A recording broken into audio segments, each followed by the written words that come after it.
Hello, I'm Phil Svitek, 360 Creative Coach, and in this episode, I want to challenge you with a creative exercise that I thought would be fun, especially if you're a storyteller.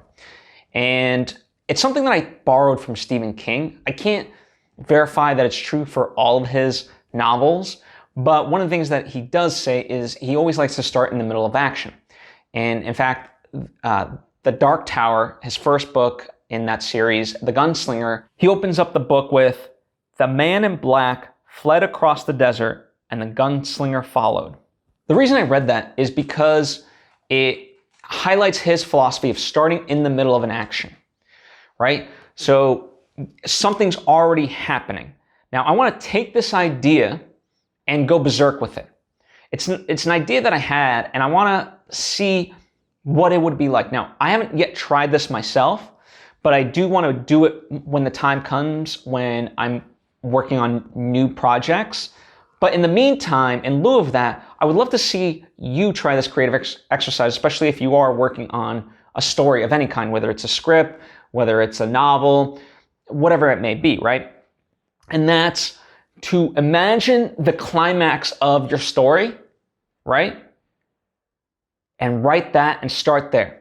Now, sometimes there's in medium res, which is where you start in the midst of something, but then go back. So like the Odyssey is like that, where, you start 3/4 of the way into the story, you see something, and then you kind of backtrack of like, here's how we got here.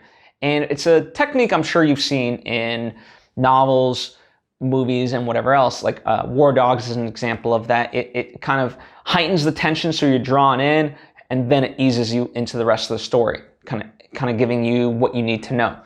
But I want to dispel that and instead take that moment and then continue forth. Don't look back. Continue forth, because if you start at that crux, that climactic moment, where's it going to go?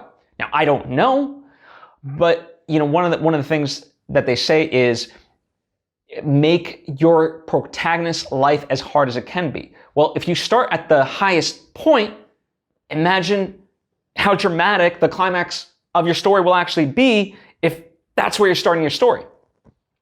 Again, how this all turns out, I'm not sure, but I'd be very interested to see what that looks like. I know from my perspective, I want to do this exercise myself. I think it's a very cool exercise. Again, I don't know what's going to come of it, but please, if you do try it, let me know what you think of this. Also, let me know what you think of the exercise in general. Is it a BS exercise? Do you think it could work? Do you think it would never work? I don't know. Let me know. But that is the creative exercise I have for you this week. But yeah, hit me up on social media at Phil Svitek. That way I can get all your thoughts, your opinions, questions, whatever it may be. And if you haven't already done so, please subscribe to this. That way you get all of my various content when it becomes available. Anyway, thanks for watching, and I hope to see you next time.